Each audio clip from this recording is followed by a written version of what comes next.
Welcome to the United States of America. We call this the land of the free. But this country is home to the largest prison population in the world. 2.2 million Americans. We put more people in cages here than China, Russia, than anywhere. We have more people in prisons.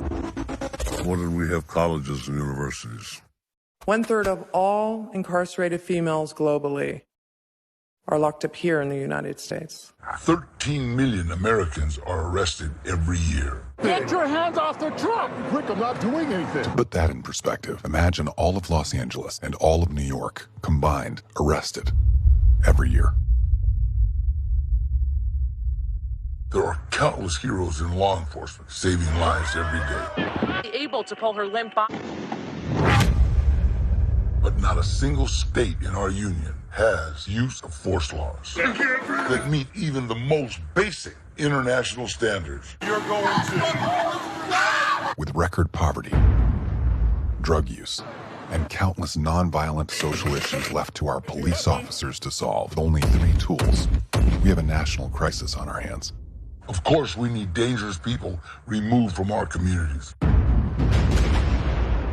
But how many Americans are really so dangerous that they need to be locked in a cage? I enrolled my girls in my father's school district. They sent me to jail. They sent my father to jail too. My father never came home. The law enforcement apparatus is deployed disproportionately against people of color. If you're a black man, your crack is going to go 300 times more than your... We know reform is desperately needed, but how do we reform? When prisons don't just lock people up inside. Get it on tape, big boy, with your telephone. Get it all. I'm a member of the press. They lock us out. I would suggest you pack up and go. Citizens, the media, independent journalists are all routinely barred from recording or documenting anything that's going on inside our criminal justice system. You're a chicken shit, motherfucker. We have to get all our information and impressions from corporate commercially funded television. You can't do the time, don't do the crime. These shows are filmed and edited under tight supervision. They're not going to prepare you for the inhuman conditions, the violence and brutality you're going to have to face. You think because you obey the law, you have nothing to worry about. But recently, the Wall Street Journal suggests we now have so many laws on the books. The average American commits 3 felonies a day without even knowing it. He didn't do anything. As an American, you're more likely to go to prison here than anywhere else in the world. You need to know how to handle an out-of-control police officer. Yes, why am I going to get that? How to survive an interrogation. How to survive county jail and an extreme prison sentence. To take us through the steps, we're going to follow the stories of 2 Americans. Bruce Lisker, an innocent man convicted of murder, and Reggie Cole, another innocent man who endured an even more horrific nightmare. We're going to get perspectives from investigative journalists, analysts, academics, prison staff, lawyers, cops, inmates. So in the unfortunate case that this may happen to you, this is the Survivor's Guide to Prison. Are they controlling you? They got a hold on you. You need a man in a suit to tell you what to do. I'll grab the podium mic and open the night. We don't read between the lines, let alone the stripes and the stars. Presidents get popped in their cars. I ain't copping a drop. Real talk.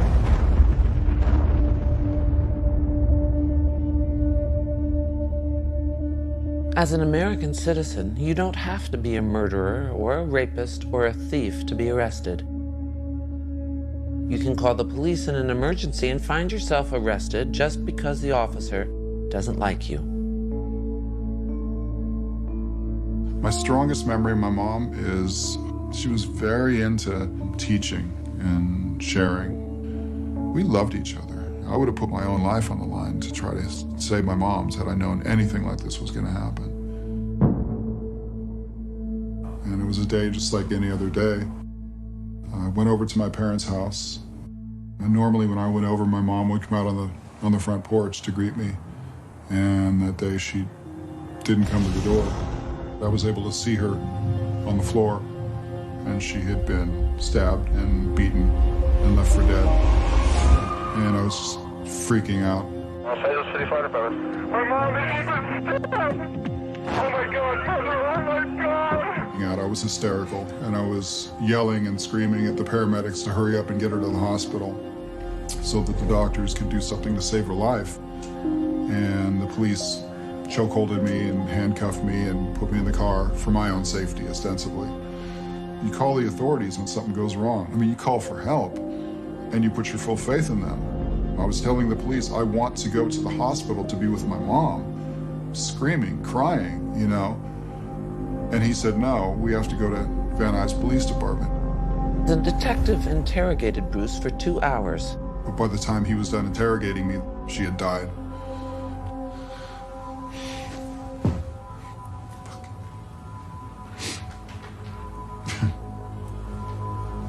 So what would you do? Tell the cops whatever they want to know. Demand they release you. Scream. Argue. Maybe even fight.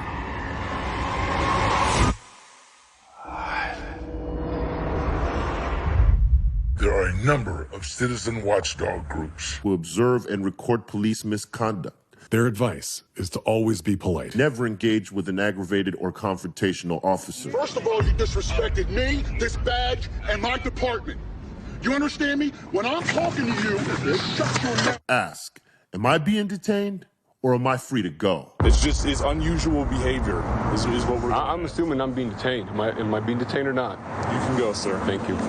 If you're not being detained, leave immediately. If you are being detained, the police can legally lie to you. So don't get into any conversation or start answering questions. Just ask for an attorney. If you're arrested, never talk to anybody without an attorney there. Susan Mellon was 42 years old in Gardena, California, when she was accused of a murder she didn't commit. The detective assigned to the case was relying on the testimony of one witness. The whole case hinged on the word of one person, June Patty, and everything June Patty said was inconsistent with every other lead. Every single lead put 3 gang members in the house and no women. I was pleading that I was innocent. Okay. I do not believe it, and don't ask me to please believe it. I do not believe it. When I left my daughter there, I just remember telling her that, don't worry, baby, I'll be back for dinner. Susan's daughter, Jessica. She said to me that she was going to be home for dinner, and she was home 17 years later. Not seeing my children, that was very hard on me. For all those years, I'm still broken. My heart's still broken from everything I went through. I don't know, it's so scary. It was the worst nightmare of my whole life. The bottom line is you have a right to be silent. Keep your mouth shut, because those words will be used against you. To survive an interrogation, you've got to be ready to stand your ground. Against bullying, aggression, and intimidation. If you want to keep that rocky attitude up, you want to say you want to talk to a lawyer. No matter how intimidating they get, just say, I want to speak to a lawyer. And I hope you can afford a good one. I didn't have an adequate attorney. It was a drive-by shooting that took place in Los Angeles. I looked like the actual shooter. I resembled, was the correct word. I served approximately 9 years and 8 months in prison. If you don't have an adequate attorney, your entire future rests in the hands of the detective assigned to your case. The words of Bruce Lisker were used against him.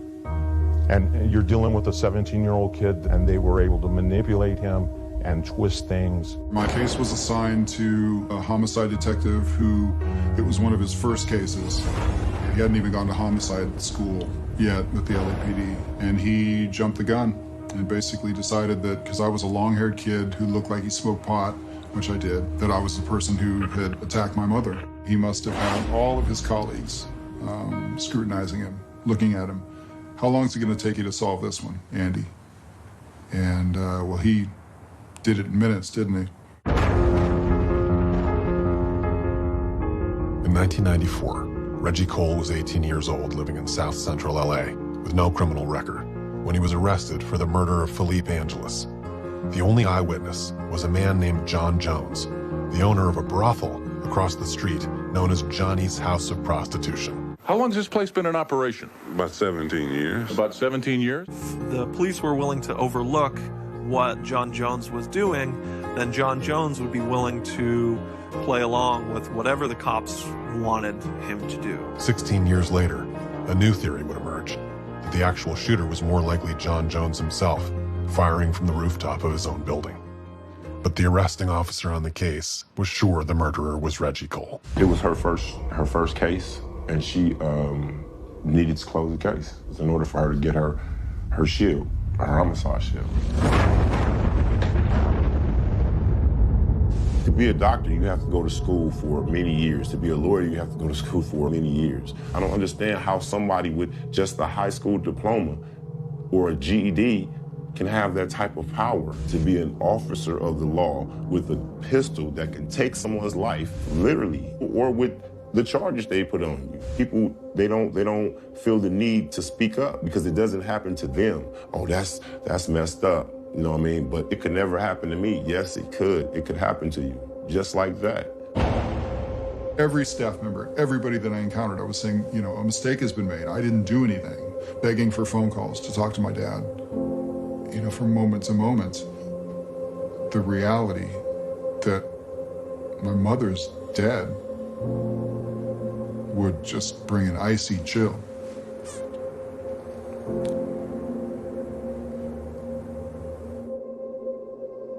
First thing the next morning, I was taken up front to talk to a psychologist or a psychiatrist. And in this cheery kind of a voice, he says, "So how do you feel about being here at Sylmar?"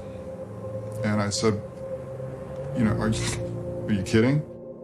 Since the LAPD report stated that Bruce stabbed his mother to death, the doctor determined that Bruce must be psychotic. Prison healthcare is a disgrace. I mean, it's more like a horror show. The medical conditions inside of prisons in California have been so bad for so long. And you're talking about misdiagnosis, just barbaric conditions. So a district court in 2002 said that an outside agency had to come in and take over the entire medical system in the prisons. Today, after spending billions of dollars, some California prisons still fail to meet even the most basic constitutional standards for healthcare. If you have a serious mental illness, the United States of America is probably the worst place you want to be. If you don't have the money to pay for constant care, you're in danger of facing law enforcement. You send an officer over here. We have a son that has schizophrenia, and he's not doing very good. We got to get him someplace. If you're schizophrenic or bipolar, you're 16 times more likely to die when encountering law enforcement. The 5'3", 100-pound teen fell when he was stunned. Two officers then jumped on top of him, and while they held him down, the third officer, who ordered the stun guns, then shot Keith in the chest and killed him. And if you don't die, you're 10 times more likely to land in prison than a hospital. The National Sheriff's Association got together with the Treatment Advocacy Center. They looked into it. It turns out 50% of the people who are locked up have some kind of mental health issue. We will not negotiate with terrorists! In the 1960s, state psychiatric hospitals began closing, and the nation's mentally ill found themselves on the streets, often winding up in prison. If you're mentally ill and you're in prison, you're more likely to get worse, experience increased behavioral problems, and you're going to be disproportionately abused, beaten, and raped. You're more likely to commit suicide, and if you're released, you're more likely to reoffend and come right back. Most prison staff are poorly equipped to diagnose, manage, or treat your condition. And if you add that all up, you know, it makes me ask the question, who are the crazy ones?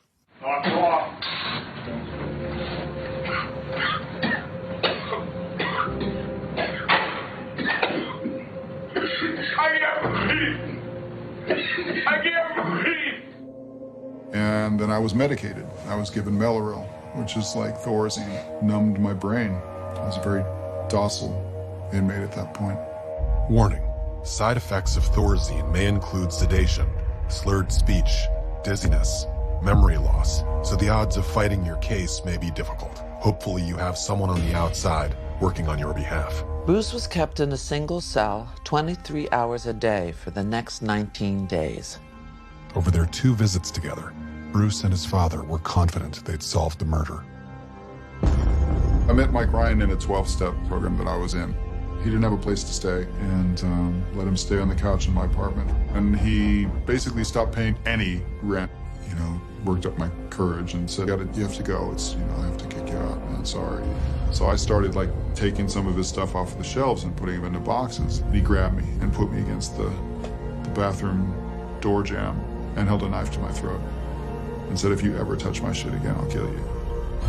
And he was gone, and I thought, God, he's gone. My mom told my dad the day before the murder that Mike Ryan had been there that day looking for money, looking for food, looking for, you know, we know it in our hearts, my dad and I.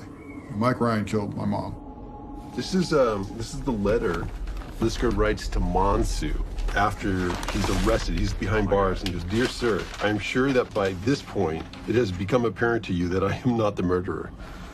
And this is where he turns him on to Ryan as a potential suspect. When Monsu went to find Ryan to interview him, he tracks him down in a jail in Mississippi where I think he was arrested for breaking into a woman's house. His story was so full of holes. I mean, you could have driven a truck through it. He said that he was sleeping on the streets, he was sleeping in carports, until March 10th, that he checked into a Hollywood motel, which is 12 miles away from our house, at around 11 a.m. So you checked into the motel on Thursday morning at around 11 o'clock.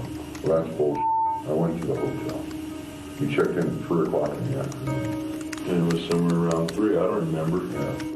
Suddenly, at 3 p.m. on March 10th, 4 hours after my mom was killed and robbed, he has money to check into a motel.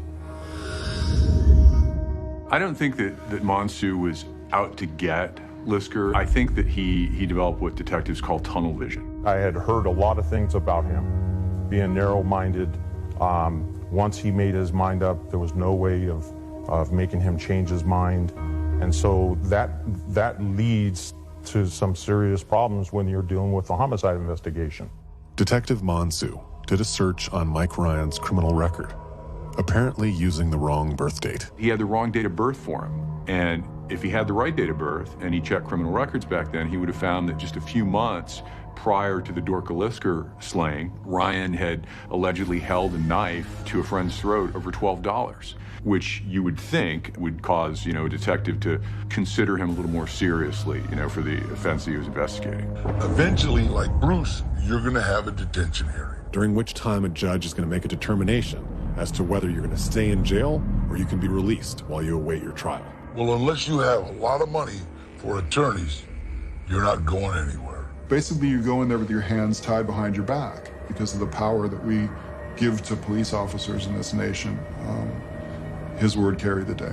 The Constitution is supposed to guarantee a speedy trial and prohibit the use of cruel and unusual punishment.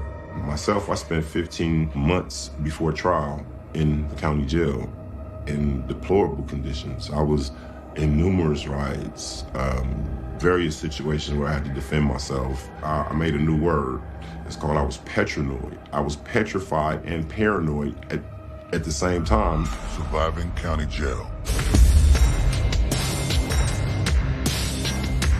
The first thing that you're gonna wanna do is get out.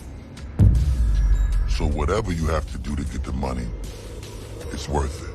You definitely don't want to be going to trial in a jumpsuit or in cuffs. A study of defendants in Kentucky found that individuals in jail were over 3 times more likely to be sentenced to prison than those who were released and showed up for court in regular clothes. If you're stuck in jail, be prepared to be completely humiliated and violated. You are going to be stripped of all your personal possessions and your clothing. Your integrity, your respect, everything. Keep to yourself. Be polite and ask permission to use the water fountain, bathroom, the light, the sink. That's it right there. Mind your own business and be respectful. Never call the guards if you got a problem with somebody.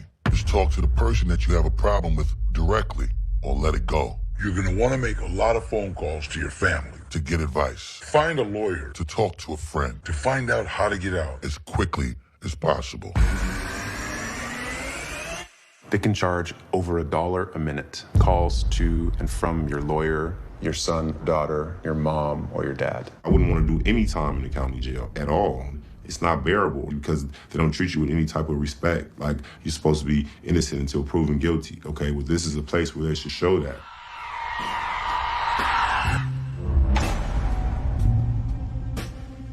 Innocent until proven guilty originally meant nobody should ever be denied a trial. It was created as a protection against torturing people into confessions. It was established as a shield against mob mentality and witch hunts. And this presumption of innocence until proven guilty is a foundational notion of civil justice. The problem is that it's a difficult principle to preserve. You have to be vigilant about preserving it. David Sirota is an investigative journalist who's done extensive work in America's criminal justice system. Our media culture, where the camera is on, you've got court TV. On the murder count, he is going to walk. People want to see retribution. They want to see somebody punished. Who in the heck is in that jury room? You've got politicians running around. Just stoking the flames. When folks mess with Americans, we go after them. People want revenge. And it's reminiscent of medieval times, people screaming for blood. And our present culture doesn't seem to value the concept of innocent until proven guilty. And so, unless you're vigilant about preserving a presumption of innocence, then you're going to lose that presumption of innocence. Khalif Browder was a teenager. He was walking home from school when someone accused him of stealing a backpack. The police didn't do any investigating. They just arrested him. And the next thing you know, they put in the coach, man. I don't even know this dude. His family couldn't afford the $10,000 bail. Khalif was subjected to officer assaults, which you can see here, and groups of inmates attacking him. It was just all boiling in my head to the point where I had to just grab my head, like, I can't take it. He missed his sister's wedding, the birth of his nephew, and so many family events. After nearly 3 years of unimaginable torture, incarcerated without a trial, he was finally offered a deal. If he would plead guilty, they'd let him go. She told me if I lose trial, I could get 15 years. Just take the time served and you go home today if you say you did. I didn't do it. I'm not saying I did that. He went back to jail. In June, he was suddenly freed with no explanation. No apology, no nothing. They just said, oh, case dismissed. Don't worry about nothing. Like, what do you mean don't worry about nothing? I just took over 3 years of my life. The New Yorker reported that Khalif's relatives said he was inflicted by paranoia, suspecting cops or other authority figures were after him. 2 years after he was released from Rikers Island, Khalif Browder took his own life. The Eighth Amendment to the U.S. Constitution is also supposed to guarantee us the right to be free from excessive bail. Bail is money that you temporarily loan or give the courts as collateral to guarantee that you're going to show up for your trial. But like the rest of the Eighth Amendment, this idea that you're supposed to be free from excessive bail is a right that's regularly violated by our criminal justice system. Meanwhile, the bail bond industry is making profits of $2 billion a year.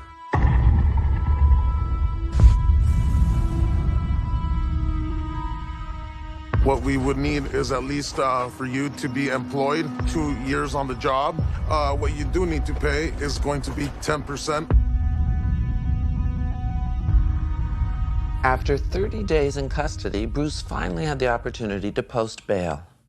Bail was set at $250,000. Neither Bruce or his father had the money. I was scared shitless. I was so frightened. The whole way down, I just thought, this is... You know, I keep using the word nightmare, but I mean, this could be the end of my life. I don't know. I don't know. The most important thing that I can tell you is to protect yourself. Don't talk to people. If you're running off at the mouth, you're usually going to dig yourself a hole. If you want to survive in jail or prison, take the advice of old-timers. This is Tim. He's going to elaborate on the most important rule of all.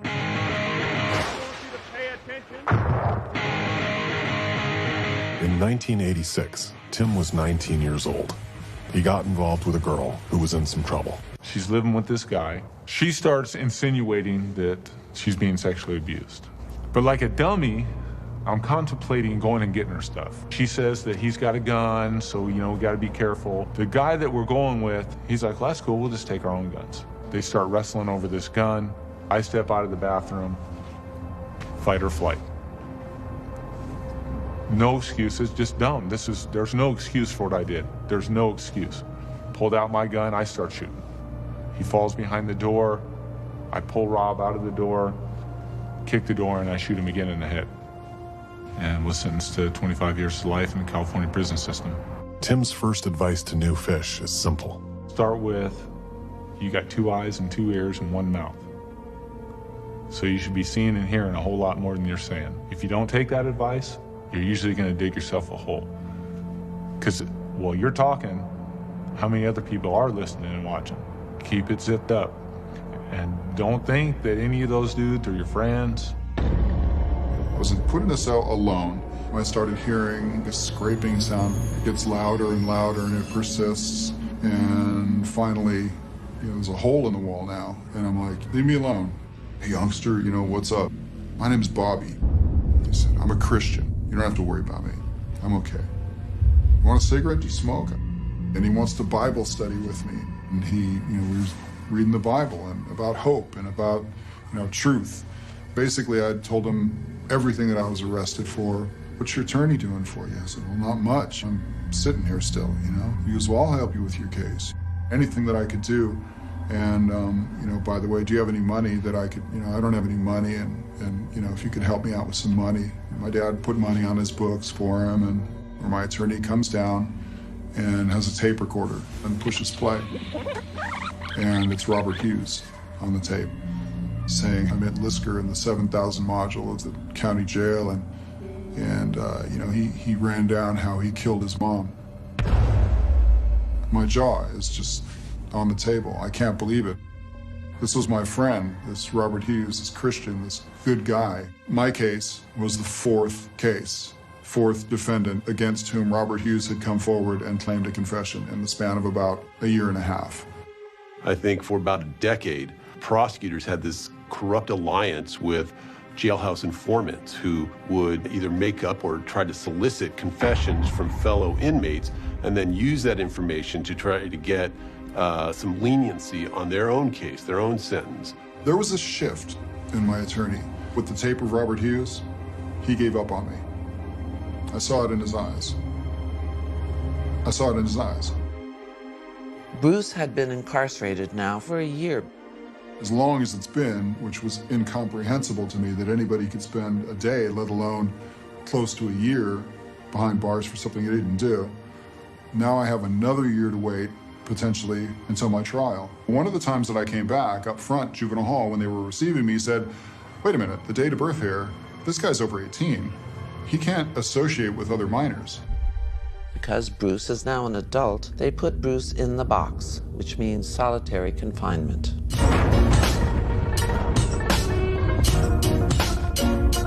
The statewide prisoner hunger strike began 11 days ago as a protest over solitary confinement conditions. And now more than 2,300 inmates are refusing to eat. Solitary confinement is a prison within a prison. You're locked in a 6x9 cell. Everything is made of concrete, even the bed. You're locked in there 23 hours a day, 1 hour out for recreation. You can be put into solitary confinement for anything. Prison guard might just get pissed off at you. Shane Bauer is an American who was arrested in Iran for accidentally hiking across their border. They put him in solitary confinement. I would definitely say that the situation in California is more extreme. The cells in California are smaller than the cell I was in Iran. There's no windows in the cells in California. The whole is considered torture by Amnesty International and the United Nations. This is Anthony Graves. He's an innocent man who was wrongfully convicted and spent 16 years in solitary. No one can begin to imagine the psychological effects isolation has on another human being. 95% of Americans who spend time in solitary report developing a serious psychiatric condition. Guys become paranoid, schizophrenic, and can't sleep because of their hearing voices. You're more than 5 times more likely to commit suicide. I was there when guys were attempting suicide by cutting themselves, trying to tie a sheet around their necks, overdosing on their medication. In Iran, I know of nobody being in solitary confinement for more than 2 years, which is an extremely long period of time. But in California, in Pelican Bay State Prison, the average time is 7.5 years.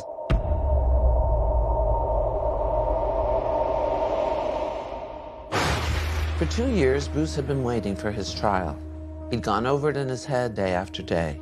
What the judge would say, what a jury would think. When they heard the transcript of Detective Mansu's interrogation of Mike Ryan, that's all they'd need to hear. All the lies, all the inconsistencies, there would be no way he wouldn't be found innocent. Except, the prosecutor filed a motion to deny Bruce the right to make any mention of Mike Ryan's name at the trial. On the grounds that we couldn't tie Mike Ryan to the crime.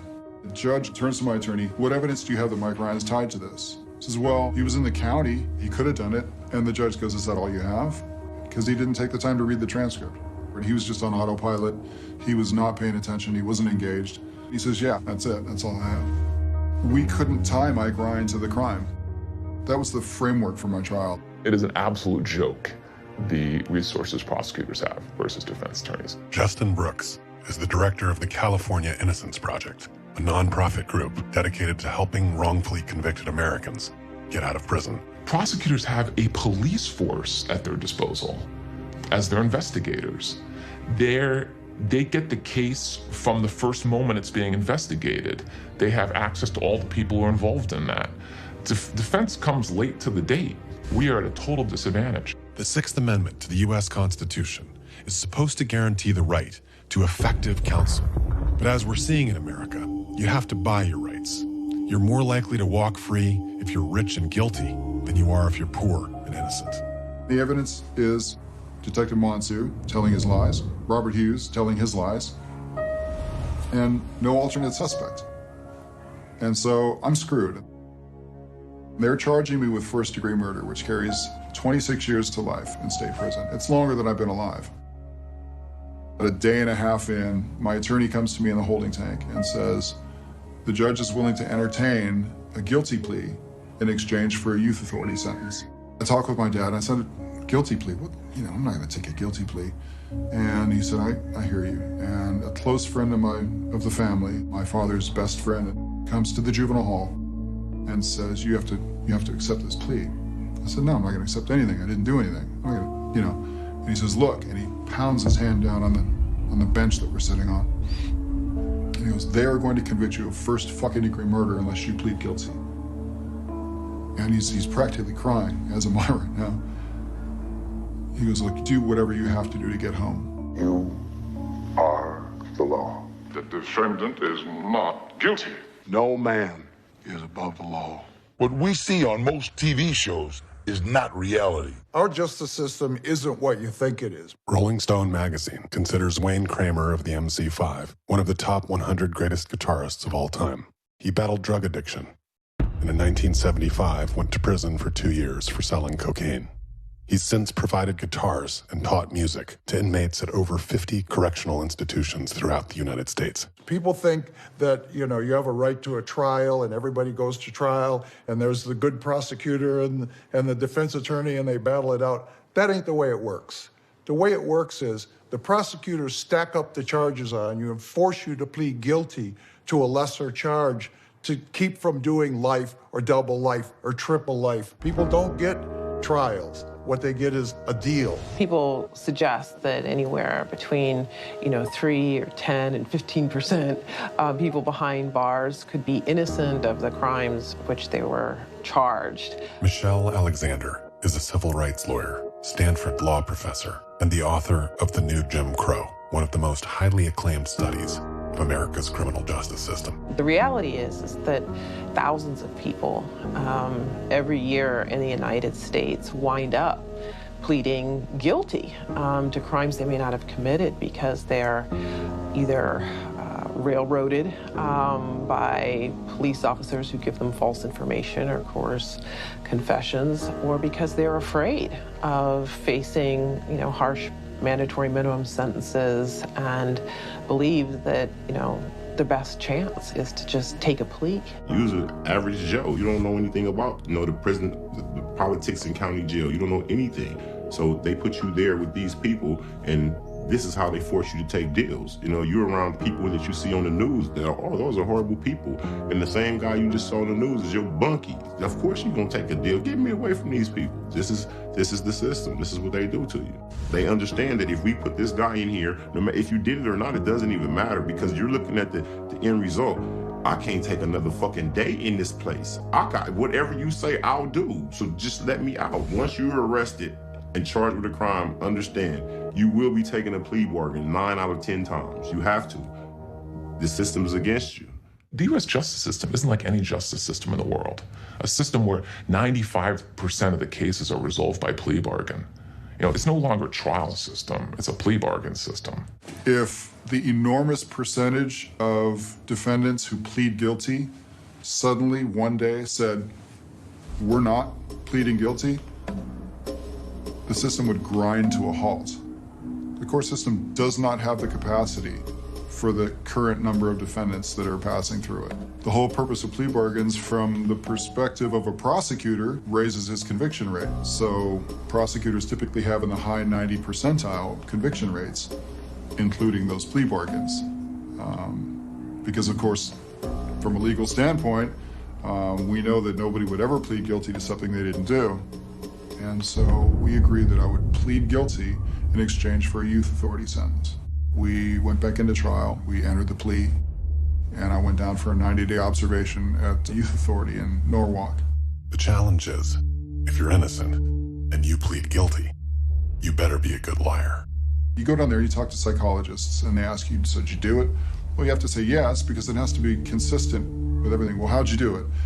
I mean, I didn't have adequate answers for these questions, so they didn't buy it, in a sense, and, you know, rightly so.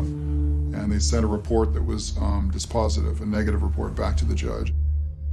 And he said, I didn't realize that youth authority wouldn't be able to help you, and so I'll allow you to take back your guilty plea and go ahead with trial, or I'll sentence you to state prison right now. So that began another period of waiting. It would be well over a year before Bruce would get another trial date. 23 hours a day in a cell, in isolation, no contact with other juveniles, only counselors, 1 hour out for recreation. And while they might not be able to introduce an alternate suspect, Bruce demanded his lawyer knock down every argument the prosecution could make. The prosecutor said Bruce could not have seen his mother's body through the back window of the house. The sun's reflection in the glass and the furniture would have blocked his view. His defense was the crime scene pictures were taken on a much sunnier day. The prosecution claimed all the bloody footprints in the house matched Bruce's shoes. Bruce's defense said his fingerprints were not found anywhere in the crime scene. There was no evidence that he wiped anything down or made any attempt to cover his tracks because Bruce had nothing to hide. The prosecution called Robert Hughes, who claimed Bruce confessed in the 7,000 module of county jail. And the defense compared Robert Hughes to a used car salesman who wasn't to be trusted. And one day they wrap their keys on the door and they say, Lisker, that's the verdict. And my dad was there. He was there just every court day, and he was right there in the front row, and we were just, you know, eye contact, but you can't really talk because you're not allowed to. It's not a visit. You know, you're not allowed to visit with your... But he was there, and the jury comes in, one by one, you know, excruciatingly slow, sits down, and the judge speaks. We reached a verdict. Yes, we have.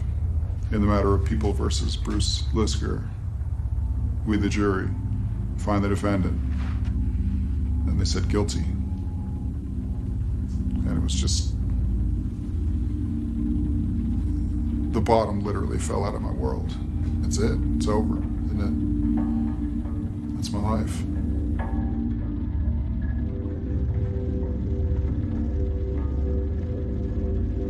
When you've been falsely accused, your only hope is for your attorney to directly challenge the veracity of the police.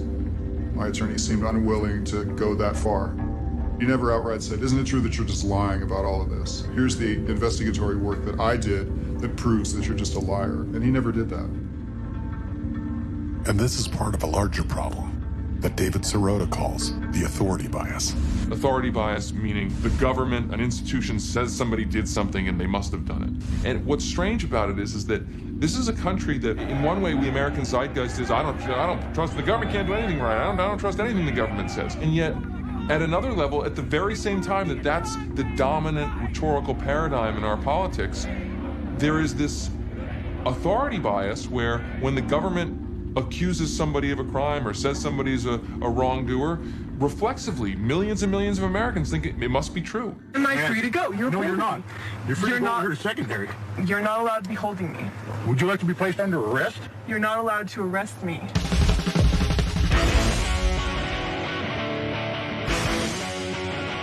In the 1960s, Yale University psychologist Stanley Milgram ran an experiment to see how often human beings would obey an authority figure and follow orders, even if doing so ran completely against their personal code of morality. How is it possible, I ask myself, that ordinary people who are courteous and decent in everyday life can act callously, inhumanely, without any limitations of conscience? 450 volts.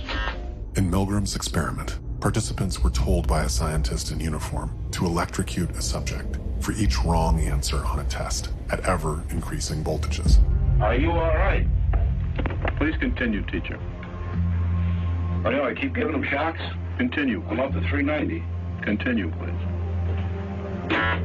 The participants had no idea the subjects were just actors, and although many protested, Milgram found a strong majority, over 65% of participants, would shock the subject to the point of killing them if instructed by an authority figure. 330 volts. Let me out of here. Let me out of here. My heart's bothering me. Let me out of here. Let me out. Let me out of here. You have no right to hold me here. Let me out. Let me out. Let me out. Milgram concluded that very few people have the psychological capacity to resist authority. The way we have the system set up, the policeman's uniform, gun at their side, the badge, they're treated with the same deference as our military. It's like they're infallible. With judges, we drape them in robes like priests and literally put them up on a pedestal. System of hierarchy, which has almost no real checks and balances, no accountability. Or transparency is so deeply entrenched in our culture. Most people would never even think to question it. We never see how flawed it is.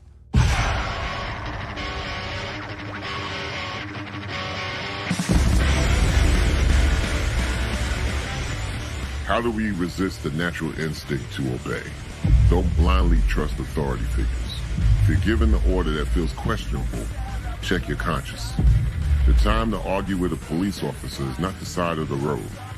Pick your battles wisely. And if you can challenge authority without risking more than you're willing to lose, something feels wrong.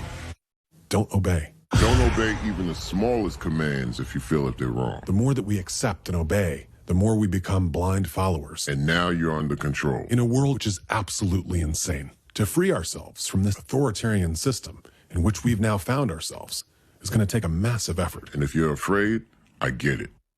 Find an ally. Milgram's experiment told us there's great psychological power against authoritarianism in groups. Unfortunately, these techniques are not taught in school. And so if you're innocent and you find yourself in prison, it's hard to have any hope at all. A year later, Mike Ryan robbed another woman at knife point and was sentenced to 6 years for armed robbery. But other than Bruce and his father, nobody had connected Mike Ryan to the murder besides other inmates like Jeff Deskovic, another wrongfully convicted man trying to prove his innocence and losing hope. I remember reading about Bruce Lisker's case in the magazine Justice Denied. They allow people who allege that they've been wrongfully convicted, who have a plausible story, to write about their case with the hope that more public attention will come. When I read about Bruce's case, it was reaffirming to me that I was on the right path, because even though he hadn't been exonerated, he was still looking for help. He hadn't given up. You can't give up, no matter how long it takes. And it could take a long time. One of the biggest factors in why the U.S. has the largest prison population in the world is the length of our prison sentences. The average sentence for burglary in Canada and in England is around 6 months. In the U.S., it's around 1.5 years. In other developed countries, a drug offense might land you 1 year, 1.5 years in jail. In the U.S., it's 5 to 10 years or more. If you're a black man in America, your sentence will be 20% longer than if you're a white man for the exact same crime. The federal law still holds marijuana as equal to heroin, which is unfathomable. These bullshit laws that are old and prehistoric needs to be changed. I met a woman that had a first offense, nothing more than $5 worth of crack cocaine, and was sentenced to jail in 1979 and didn't come home until 2014. And she said to me, I don't know how to use no phone.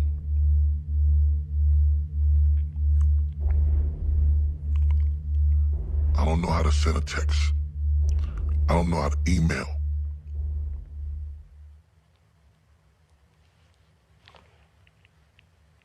I'm sorry. High incarceration rates and longer than necessary prison terms have not played a significant role in materially improving public safety, reducing crime, or strengthening communities. In fact, the opposite is often true. And as it turns out, we've known this for a long time. In the 1970s, criminologists had developed this consensus that, prisons just didn't work.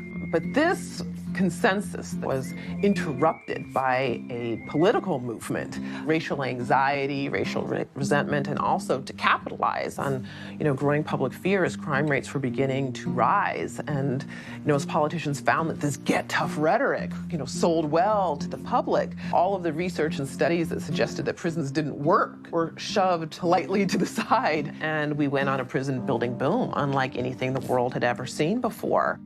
And this was compounded by the war on drugs. The drug war was born with a particular group of people in mind as the enemy. We must wage what I have called total war against public enemy number one, the problem of dangerous drugs.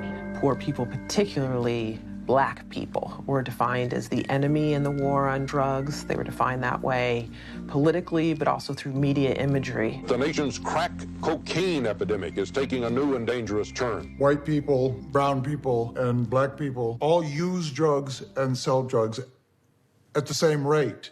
But if we look at who's serving time in America's prisons, the law enforcement apparatus is deployed disproportionately against people of color.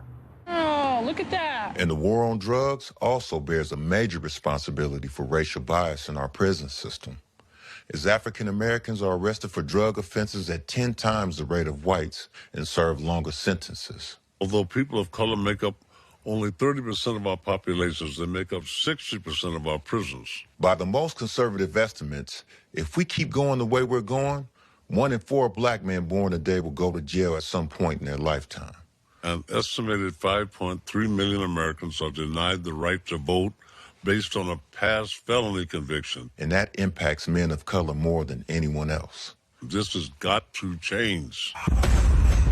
With any war, there is some collateral damage. And although white people may not have been the original targets, they may not have been the inspiration for the war, many white people, particularly poor and working class white folks, have found themselves swept in. I'm very patriotic, love my country. Not real happy with my government, but I love my country. Paul Rickett is a U.S. Army veteran who served in the Gulf War. I was out about 3 weeks when I got busted for LSD. I never sold acid, I never made a dime off of acid. I took acid on the weekends. I reimbursed my buddy for what he paid for it, so that he wasn't giving it to me for free. If you want to call that trafficking, then I guess I'm a trafficker. But it was personal use. We would just fry and play Frisbee and listen to rock and roll. Drug offenses are another major reason for America's overflowing prison population. The U.S. locks up more people for drugs than any other country on the planet. There are over 500,000 Americans locked up for drugs on any given day. And Paul was one of them. He was facing a lot of time.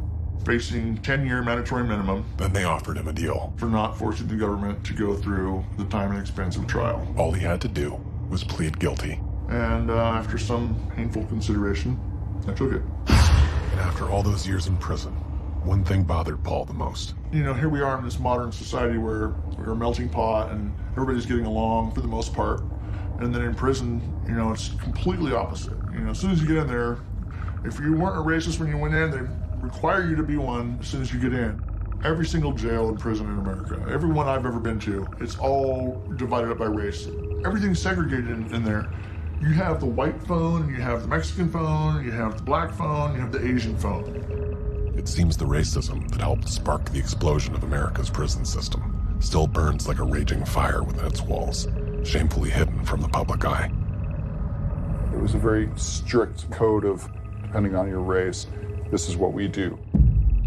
Even the prison guards promote this. Some people theorize that it's a way for the guards to keep control over us. Because if we all got along, then who would really be running the prison?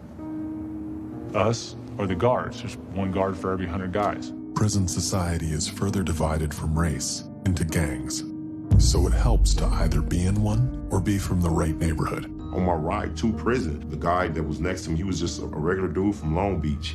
He played basketball at Poly High School. He was a regular dude. He had a flat top. You know what I mean? And, you know, he was going to prison he had took a deal for, I believe it was like a spousal abuse. Him and his girl, it was a terrorist threat. In the United States, a terrorist threat covers any statement that contains the threat of violence against another person. In this case, Reggie is talking about an argument a man was having with his girlfriend where he threatened her. He told he was going to beat her ass or whatever it was. It was a terrorist threat. It was no physical violence or anything, but he took a deal for 18 months and he was only supposed to do like 8 months. Yeah, well, you take a deal for 18 months, you're going to do 5 or 10 or whatever. So he fell for the bullshit. The first night we got there, they asked who from South Central. I'm from South Central. Where you from? Explain to them where I'm from. Okay, well, your homeboys are over here, et cetera, et cetera. They're gonna direct you where you're supposed to go. This guy, he didn't have anybody. He was just from Long Beach. You know, he just was a regular dude, you know? And that night, I'm on my bunk and I'm listening to what's going on. And at first, I thought they were playing because that's what it started off was. This is the whole gimmick. Everything is a ploy to lead to something else. That's why they tell you don't let anybody touch you in jail. And he didn't know this. He didn't understand that you're not supposed to wrestle with somebody in the cell because this is what they're doing. They're trying to see if they can get you in a vulnerable position, and that's it right there. I'm on my bunk and I'm listening to it and I'm thinking, damn, ain't somebody gonna come help this dude? I mean, and they didn't. That night in the cell, they raped him. According to the Department of Justice, nearly 1 in 10 prisoners suffer sexual abuse while in American jails and prisons. A quarter of those also reported serious injury like chipped or lost teeth, being knocked unconscious, broken bones, or worse. So let's keep that in mind the next time a talk show host, a government official, or anybody makes a joke about prison rape. The fact that we find these jokes acceptable shows just how far we've gone in normalizing rape as a just punishment for any offense. As long as we keep imagining that people in prison are subhuman, that they're predatory and incorrigible and nothing like you and me, why would we lose any sleep about what their lives are like or what's happening to them? There are now over 5,000 jails and prisons in the United States, more than we have colleges and universities. In many parts of America, particularly the South, there are more people living in prisons than on college campuses, and a multi-billion-dollar business has emerged. Brace yourself. This is going to sound too barbaric to be real. Like medieval times, a science fiction horror film, or a French historical musical.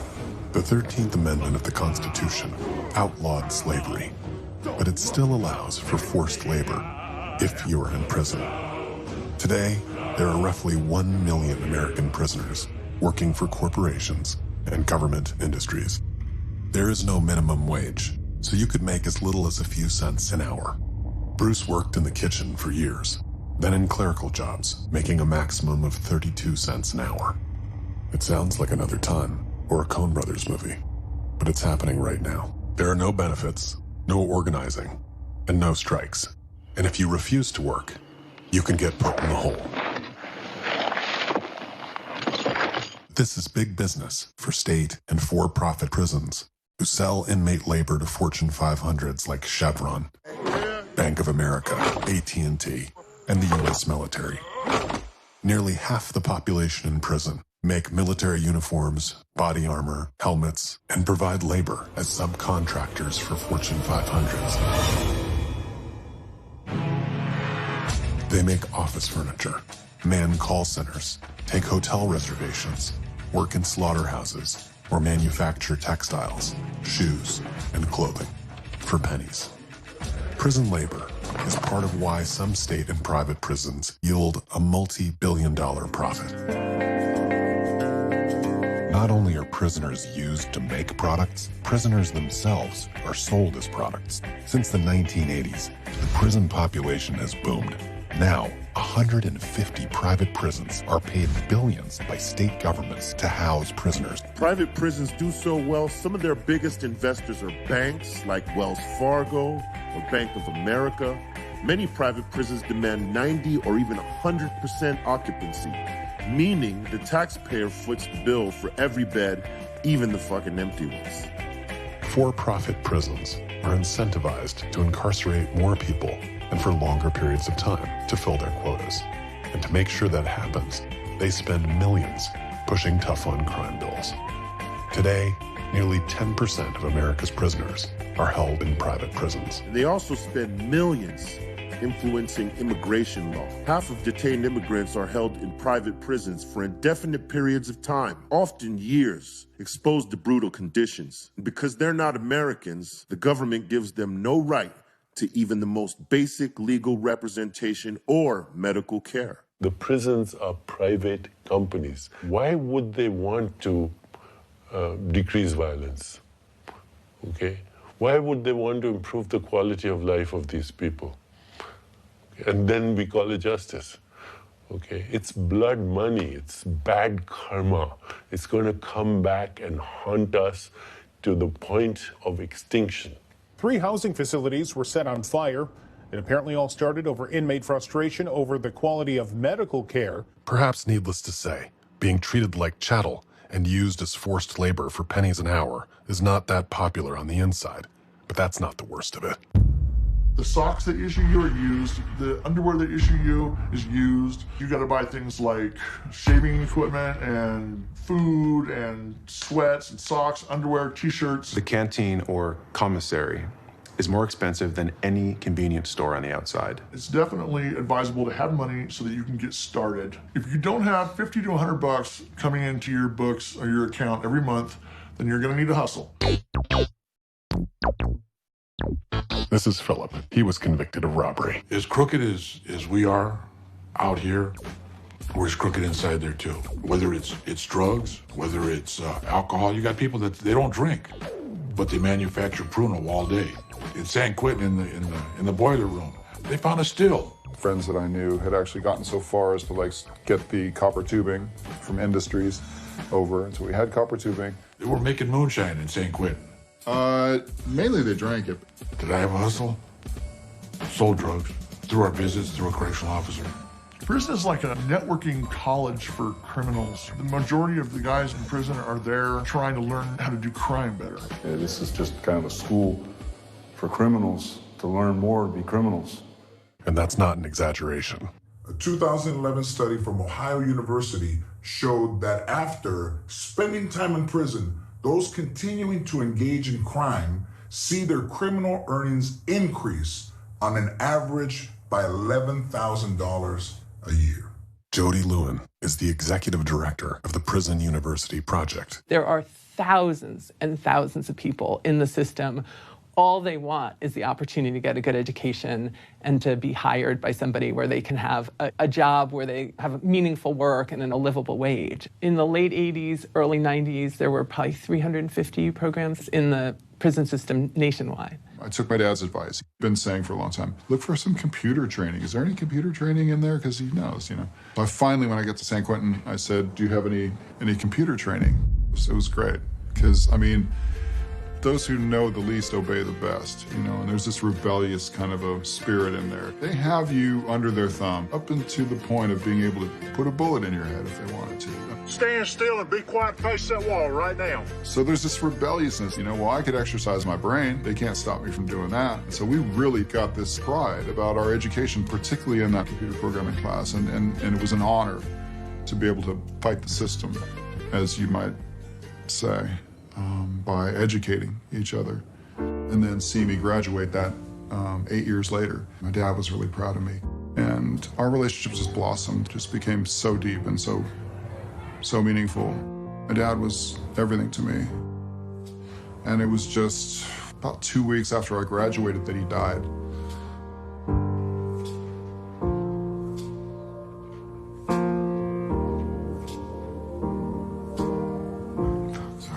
Oh, let us stay true.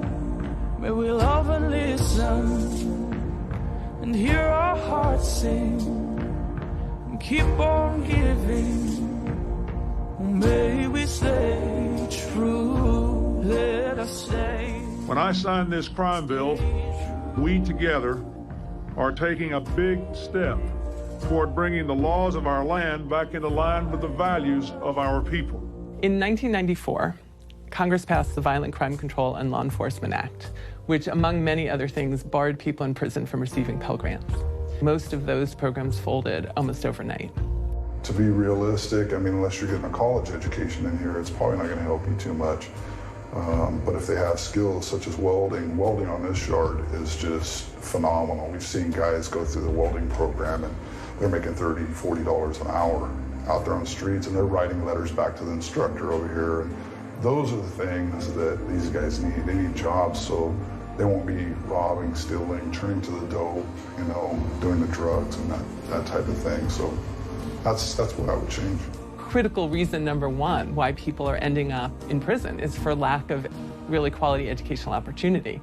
Since 1970, in the state of California, we've built 22 prisons and 1 university. We literally have more faith in punishing people and controlling them violently than teaching them. Let's imagine a parent who raised a child like that.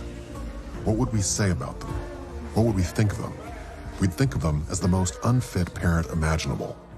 Ironically, we might even call the police. By not having education, by not having programs, by not having positive things for the guys to do. It's really about terror and intimidation, and people basically fighting for survival and often committing extraordinary violence in order to protect themselves or to stay safe. It's kind of like the weak dog in the pack. If the others spot weakness, they're going to pounce on you for a couple reasons. You pounce on that guy, that gives you a little more status. So I had to ask myself, are you going to be a victim? No, I ain't going to be a victim. Well, that really only left me one choice in my mind.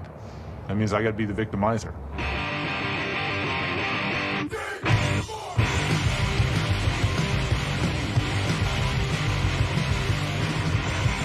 At some point, for some reason, might be legitimate, might not be, someone's going to test you.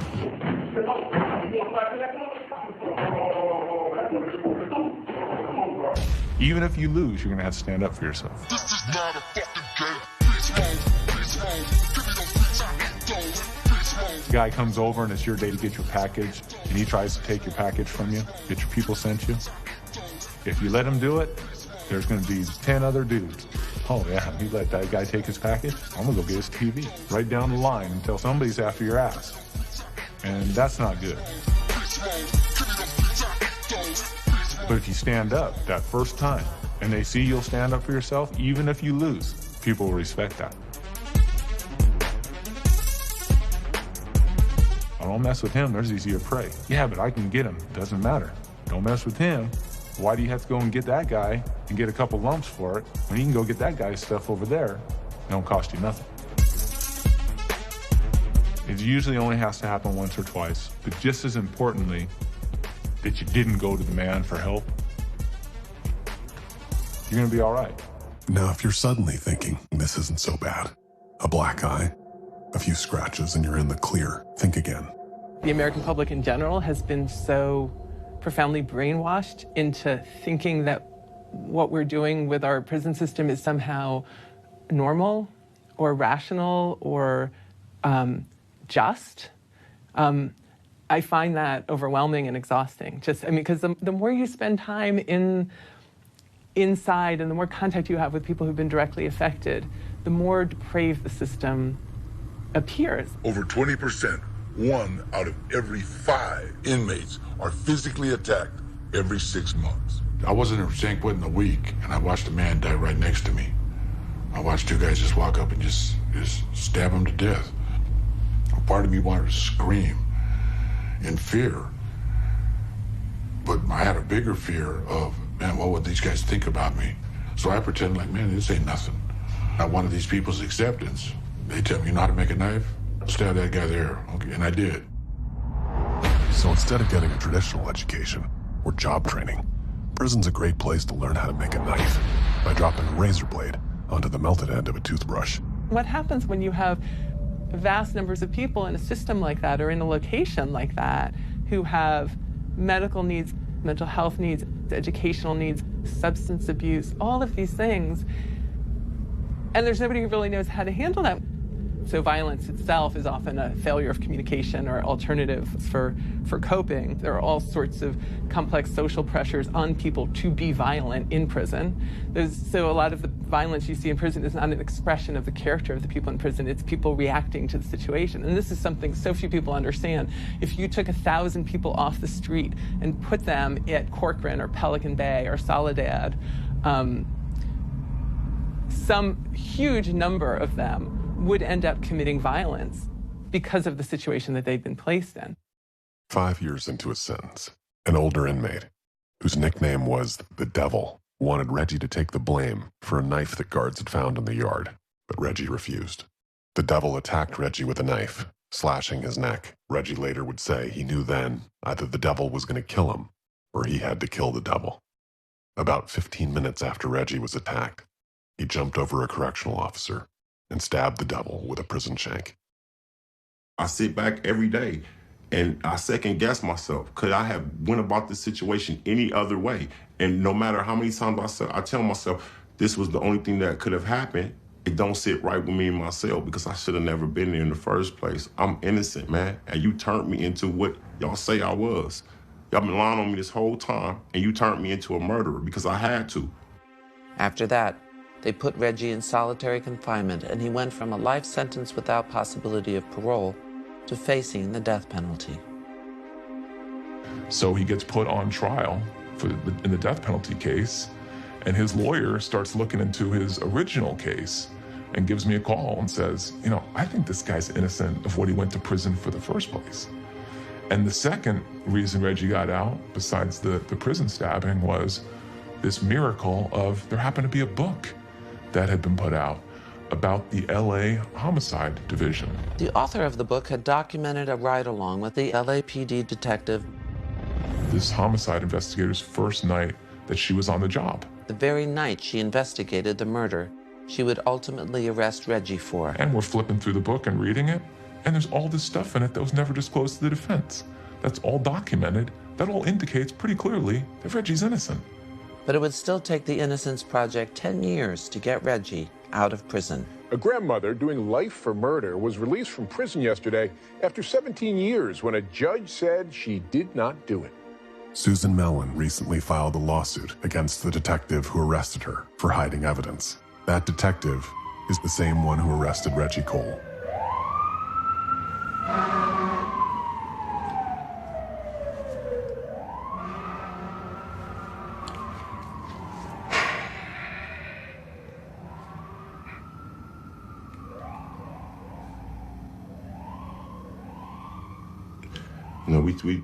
As a society, we see the bad guy and the good guy. Well, that's cops and robbers. But when the cop becomes the robber, the game is over. The game is over. That's corruption. It was a horrific twist of fate that led to Reggie's release. Bruce was more fortunate. His father's death led to an unexpected turn. Providence was his big thing, and he had, great life insurance. It was $184,000 that my dad left me, and I I was able to parlay that up to about 236 in the stock market. And then it was just 100% of my time dedicated to my case. And that enabled Bruce to hire a private investigator. We had essentially a growing war chest of evidence that I hadn't committed the crime, or at least that all the evidence that was presented was false evidence. I had received a complaint from Bruce Lisker. I flew up to the state prison where Bruce Lisker was. I spoke to him. When somebody is accused of murder or you're arrested for murder, it's tape recorded. Everything is tape recorded. I couldn't find his tape. It had been taken out of evidence by Detective Monsu, and it was never put back into evidence. Detective Monsu had said the footprints outside the house matched the footprints on the inside. Lieutenant Gavin found the footprints weren't actually looked at by a scientist or any qualified expert, so he took matters into his own hands. So I contacted our people, Scientific Investigative Division, so he takes out this big magnifying glass, looks at it, looks at the other one, and he goes, these two don't match. See, this is a great embarrassment for any large organization that you've convicted somebody for murder, and then 5, 10, 20 years later, it turns out that the person's actually innocent. And this is what my lieutenant said, that motherfucker is not getting out of prison. Do you understand me, Sergeant Gavin? They will do everything they can to stop you, prevent you from coming forward with the information you have. Upon reviewing the comprehensive work of the private investigator, the LAPD Internal Affairs Department claimed Bruce's complaints were unfounded and that no misconduct had occurred. You can't have an internal investigation where we all investigate ourselves. That's like a joke. I'm not against the authorities or anything like that. I'm just against the system that has no checks and balances. Who the fuck is checking y'all? I believe that internal affairs should be separate from the police department. There is no way that a police department can investigate themselves. Currently, there are no independent organizations whose job it is to investigate police misconduct. And there's no oversight of prosecutors either. Prosecutorial misconduct is a major factor of wrongful convictions. It's a single thread that runs through almost all of the wrongful conviction cases. Jeff Deskovic has a master's in criminal justice, specializing in wrongful convictions. He's also a survivor of prosecutorial misconduct. I spent 16 years in prison.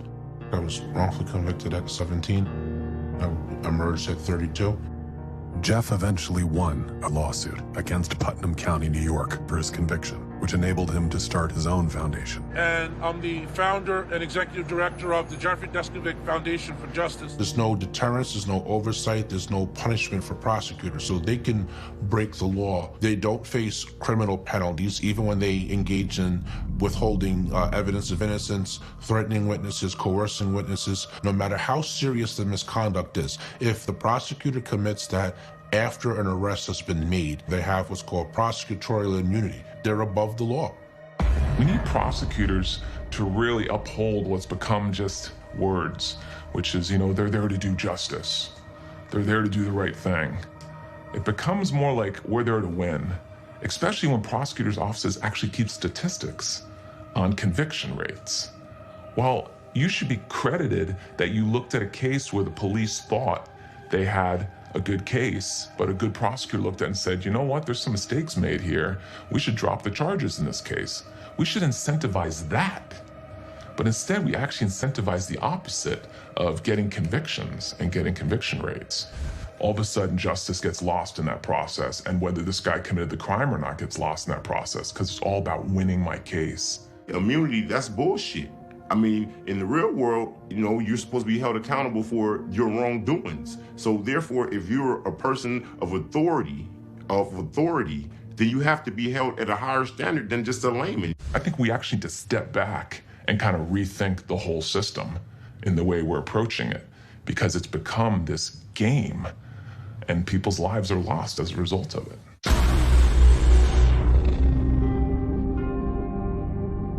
If you ever do find yourself wrongfully convicted, odds are you're never getting out. The first thing you need to do is send preservation letters to the police department labs and the courts, requesting that you want all your evidence saved. Otherwise, they may destroy it within 30 days. Try to find an innocence project that'll take your case. Prepare for this process to take years, then pray for a miracle. The Innocence Project estimates conservatively there could easily be 40,000 to over 100,000 Americans currently wrongfully convicted, the majority of which are people of color. It's kind of hard for me to relate to my family because they don't see me as the same. It's like Adam and Eve when he told them don't go and don't eat this fruit, and they ate it and they were enlightened. I'm enlightened. I'm on the other side now. You know what I mean? I'm not the same as y'all no more. No, I can't speak in a boisterous tone because everyone gets scared.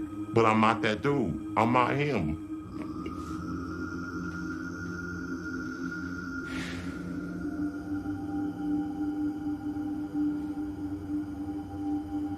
I'm innocent, man. I'm innocent.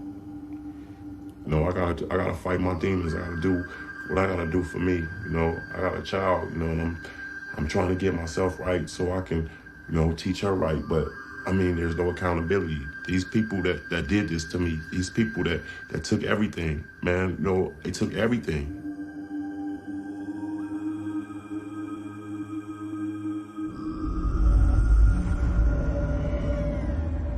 Bruce's private investigator never gave up on his case. He had a very vigorous private investigator who made a complaint to the LAPD, and it landed on the desk of an internal affairs investigator who looked at Bruce's claims in a very serious-minded fashion.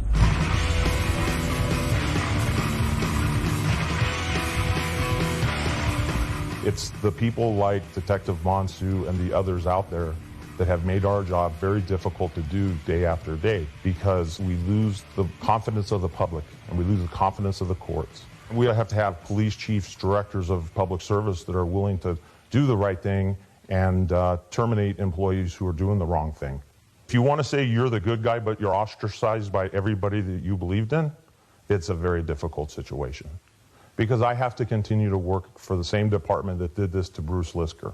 I don't look at myself as a hero, I look at myself as a survivor. Because the system attacked me, the system went after me, and the system did everything they could to keep Bruce Lisker in jail and everything to keep me quiet. It's been a lot of therapy. My wife and I met in third grade.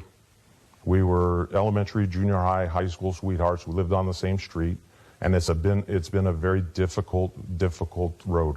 She is third generation LAPD, and so the survival is day by day, and always looking over your shoulder, whether you're doing the right thing or not. You're constantly looking over your shoulder, and every time I get called into the captain's office, I wonder, what did I do now? And I've never had that feeling before. I just kept on telling myself, they are not going to defeat me. They're not going to defeat me. It's just when you come across something like this, what are you going to do? And that's the difficult thing. If I had not given up the information that I did to the LA Times, Bruce Lisker would still be in prison. A bloody footprint that was attributed to Bruce at his trial had recently been reanalyzed and shown to have not been made from Bruce's shoe. So that got us interested in the case, and we started talking to his private investigator and began the 7-month investigation. And at the conclusion of that, they filed an article called A Case of Doubt that eventually won them an award, won the Times an award. I wound up sitting between 2005, when the first article came out, and 2009 in prison, 4 solid years. A widely recognized innocent man. We knew back in 2003, 2004, that we had probably a person that was in prison for a crime he did not commit. And it took 5 years for the courts to work through the entire system. There were a lot of delays because of the conduct of my own police department and the conduct of the California Attorney General. Reggie Cole spent 16 years in prison for a crime he didn't commit. 10 of those years were spent in solitary confinement, and he had to kill another man to get a trial. The whole way I've been telling them I'm innocent. Every article I'm in, everybody I'm talking to, I'm telling them I'm innocent, man. I didn't do anything to anyone. Don't care. Don't care. It's not that they didn't know, they didn't care. It's a miracle Reggie got out at all.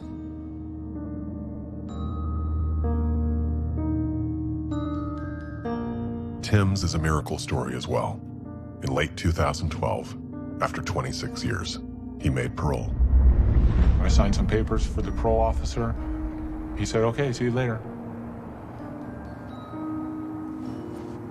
Didn't ask me how I was getting home. Didn't ask me if I had a home. When I realized these people honestly don't give a fuck.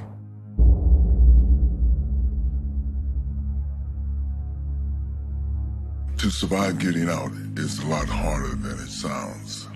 You may have developed post-traumatic stress disorder, agoraphobia, paranoia, and require immediate treatment. You're going to need food, new clothes. You're going to need money for transportation to and from your parole officer meeting. If you miss a meeting, you could find yourself back in jail. You're going to need a job, but there's a lot of discrimination out there for employment and housing. Speaking of which, you're going to need a home. I wouldn't have a home if it wasn't for the Rescue a Life Foundation that set up a house, transitional housing.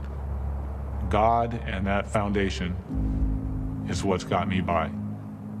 It's the reason I'm sitting here and not back inside. The Rescue a Life Foundation was founded by Dwayne McAlway, who knows how challenging it can be to re-enter society. Dwayne did 25 years himself for murder. After school, we would have to go down to my mother's dress shop and hang out all day and work around the business. At that time, we had several organizations that would just patrol that area, so it was pretty safe. We had the Black Panthers, Ron Karinga's organization, the United Slaves. We had the Nation of Islam. It was pretty cool. You know, you didn't have to worry about people coming in, holding you up and everything. You didn't have to worry about that type of stuff. But it was after the COINTELPRO, when they got pushed underground, that everything just seemed like, you know, went crazy. All the thugs came out, and then, you know, you were fair game then, the store operators. That's when we started having a lot of robberies, a lot of burglaries. My mother, she's just a little bitty 5'4" lady. She was beat up and robbed one day while I was there. And he grabbed her, threw her to the ground, and kicked her and beat her. After he got the money, then he figured it wasn't enough money. You know, and I was a little kid. I was probably about 11 years old at the time. You know, and he had this gun on, and she was hollering at me not to move, and just, you know, and this dude was kicking her and demanding more money. And he got all the money we had, you know. Dwayne's mother wasn't robbed once. She was robbed over and over again. I had a good friend, he would always comment about me being so uptight. And he smoked weed. He said, man, just take this. You need to like medication. That led to other things, you know, that led to cocaine, that led to PCP, which ended up leading to my crime that happened that sent me to prison. You know, I went to prison for a second-degree murder. Some dudes robbed me. They were supposed to have been the middleman going to get your drugs, and then they ended up robbing me. Because it had happened to us in our business, the family business, so much. This guy, he wasn't just someone that was robbing me all the time. He was the image of somebody that had been victimized in my family. And all these other times you had got away, but this time you weren't going to get away. So it was kind of like a revenge thing, a retaliation thing for you and your kind. You're going to pay for that. And so what I found is that what you can't forgive, you end up becoming. What you can't forgive, you end up becoming. So I had to learn how to forgive and let that go. And I had to learn how to forgive him and let that go. Because he was also, after I got to see his record, and this guy had a rap sheet, you know, from here, from one side of the room to the other, you know, and I could see that, you know, he needed the same help that I needed. We are generally taught to imagine that there is such thing as, for example, a murderer, right? So in other words, a murderer in the public imagination, and in most of our minds, whether we've thought about it or not initially, is someone who likes to murder and who would murder given the opportunity, right? Like that's what, it's like a vocation, right? That's what murderers do. They go around murdering, right? And that's why you don't let them out of prison, because if you let them out of prison, they're gonna murder again. The reality is that, like, murder is almost always a context. It's a situation. It is, statistically speaking, very rarely driven by a compulsion or a desire to do harm, right? It's a reaction to some set of circumstances, to a real or perceived threat, to some extreme emotional state.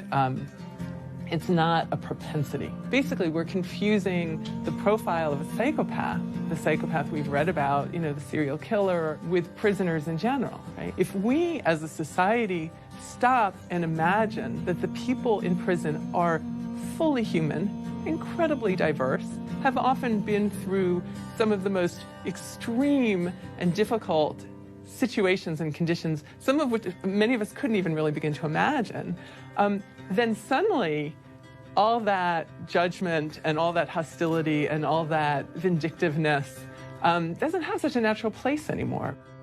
Many of our students have committed murder and felt horrible about their crime as soon as it happened. It's not like they needed to sit in prison for 15 or 20 years to realize they'd done a bad thing or to never want to do it again.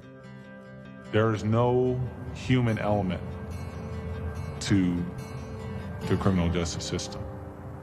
There's no human element. They're not there to help you. They're not there to help society. They can say that's what it's set up for all they want. That's not what it's there for. Not in California, and not in a lot of places. It's a system set up to punish people, and they take a bad situation and they usually make it much worse. You know what the official success rate of state prison is? Nearly 80% of all inmates go back within 5 years. That's a success rate of 20%. Imagine if we had those requirements of airplanes. Wow, 8 out of 10 airplanes falling out of the sky. It's a little bit crazy making. And that is Department of Justice data. It's federal government research. Dr. Michael Coyle attended Harvard University, has a PhD in justice studies, and is a professor of criminal justice at California State University. Dr. Coyle says that prison not only increases criminal behavior, but has a deleterious effect on society as a whole. What happens to a family when the wage earner is removed from society and thrown into prison for 10 years? What happens to those children? How are they impacted? What are their chances of success in life? Start to go down. How does that impact the community? Loss of resources in that community. More demands in the community now to help this family. Maybe the other parent, maybe the children. It's just so clearly a failure by every measure that you look at it that I think we just need to rethink the whole thing and not just keep trying to put lipstick on this pig. Because that's what we're doing. But I think it is difficult for people to imagine a world without prisons now. We've become so accustomed to the idea of prisons that it's hard for people to imagine, well, what do you do with people if you don't put them in prison when they've done wrong? There are other alternatives. Dostoevsky said the degree of civilization in a society could be judged by entering its prisons. Hebrews 13:3. Remember those who are in chains, as if you were in chains with them. If we don't, we put everybody at risk. My husband, Dan, was a police officer and he was killed in the line of duty.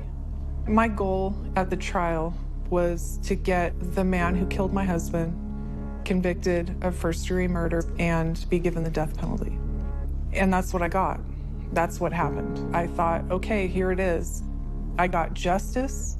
I'm gonna be free from this. And it didn't happen. It was just a lie. It didn't change anything. Akilah Sherrills is famous for brokering the truce between the Crips and the Bloods in 1992. Then in 2004, he experienced an unimaginable tragedy. My oldest son was murdered home from winter break, college, and was shot to death at a party.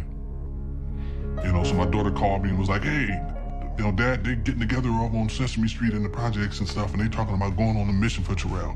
So I jumped in my car and I drove over there to the projects, and I jumped out the car and I said, hey, man, we've played this eye for an eye, tooth for a tooth game long enough. I'm like, it's left us all blind and toothless. And I'm like, without anybody here to provide direction and guidance for the kids and the young folks and the parents and the loved ones that are left behind, I'm like, let's do something different. I've met people who've had absolutely devastating things happen to them, and they're just angry and bitter. And I didn't want that to be me. I'd done that long enough, and it wasn't working. And I needed something different. Dion and Akilah did something incredible. They rose to a consciousness most of us cannot imagine. They didn't condone what happened, but they forgave it. I believe in the F word, forgiveness.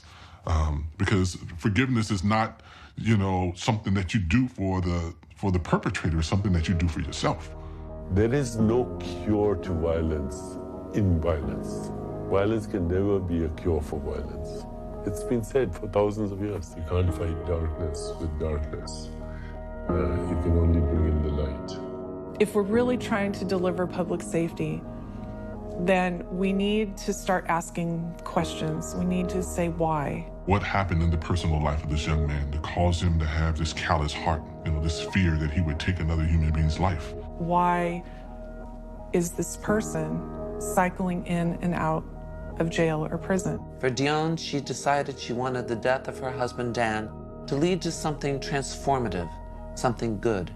And the same for Akila and his son, Tyrell. We're going to harness the essence of Tyrell, and we're going to do something much more profound with this. The point is to understand what's happened. How can we repair the harm that's been done? How can we make sure that it doesn't happen again? And how can we, with that individual, but also with other individuals coming after them? When we get the answer to that question, we need to actually do something about it. Real investment in institutions that help people to heal from trauma.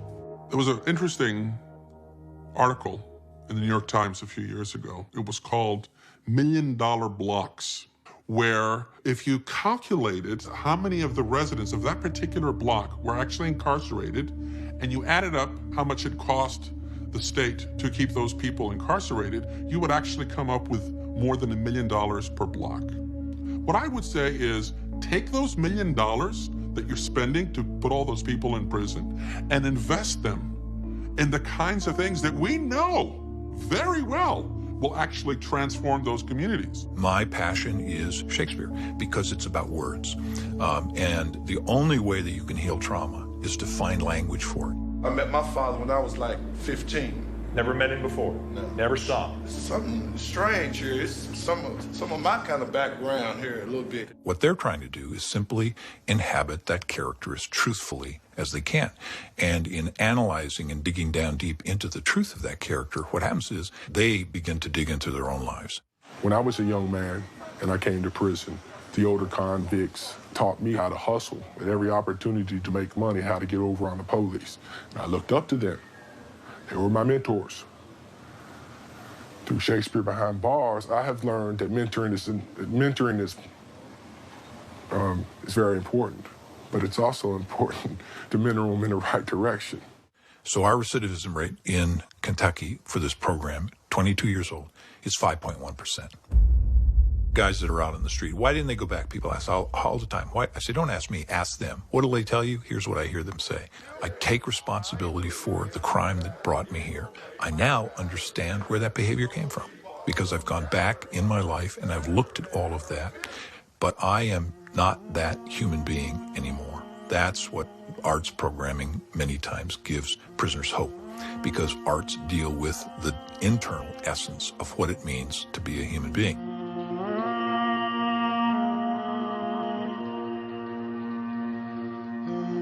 Vipassana is an intense program, a meditative technique. The inmate has to go through it 24 hours a day for a 10-day period of time. I spent 8.5 years on death row, and this was harder. All the stuff that's buried down deep, they come up gradually. They want you there long enough that you actually deal with your stuff. She says, Nicholas has been shot. What do I do now?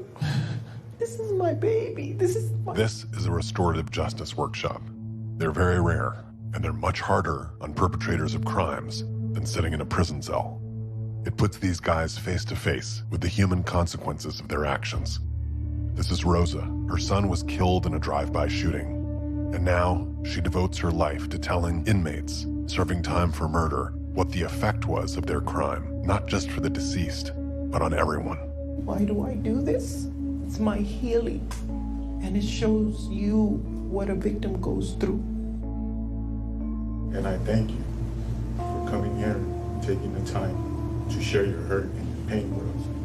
But it does help us become better people. I really appreciate that. Thank you. Thank you. Thank you. I would give anything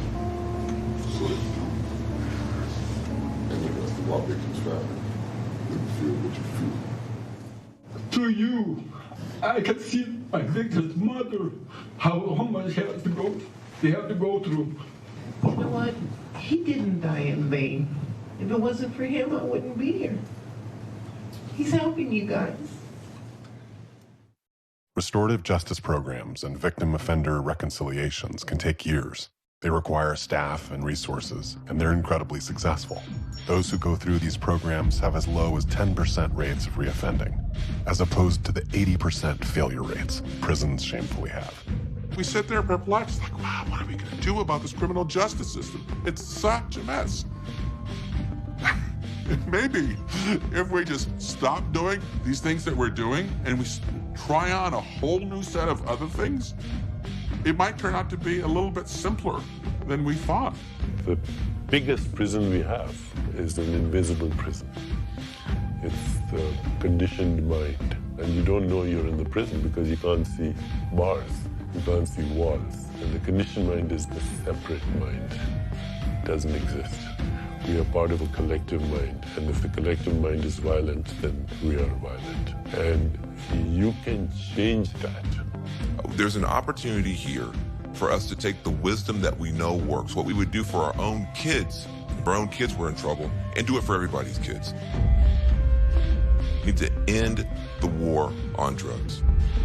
We have to demand once and for all an end to policing and prisons for profit. At least half of the people in there are in there for crimes of addiction or economic desperation or mental health. Instead of just throwing everybody that we've decided we can't help into prison. Use the money for restorative justice programs, rehabs, and social services. There has to be citizen oversight and accountability for all our public servants. Luckily for us, we have access to all of the data. If you have any interest in justice or equal access to opportunity in this country, all the data luckily is out there. It's just a matter of whether you give a shit. Our survival depends on being logical. Our survival depends on being smart. And our survival depends on love for each other. And, love for yourself. And a good Monday morning to you. California man finally free after serving 16 years for a crime he didn't commit. I didn't think it was real until I saw my attorneys in visiting. And I'm trying to describe the feeling. It was an unbelievable feeling. It was just an emotional roller coaster that, I mean, I cried walking out. It was just the magnitude of all these years. And like, now here it is. And then a moment later, I would be too bewildered to cry. And I would just be...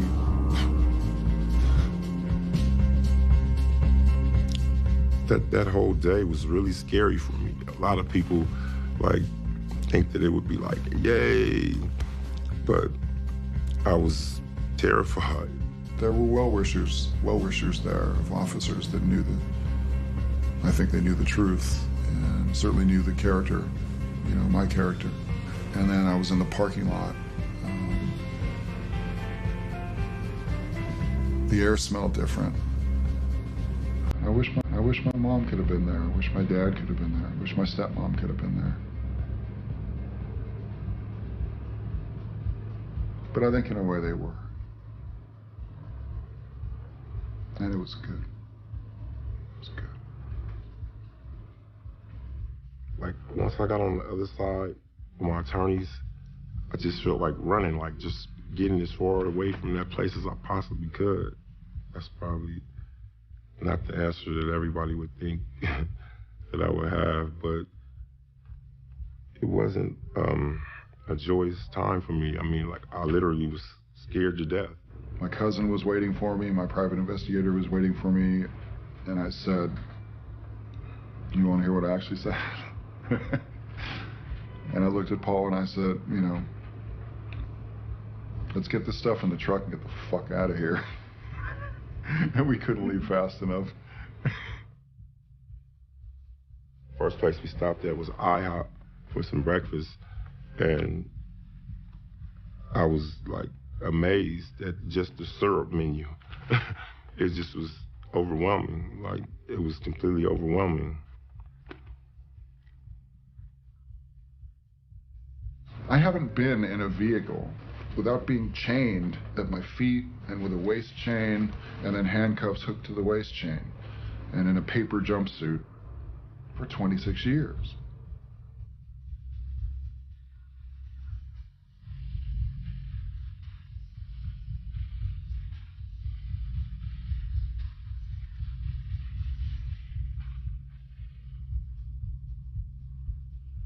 The word adjustment, I mean,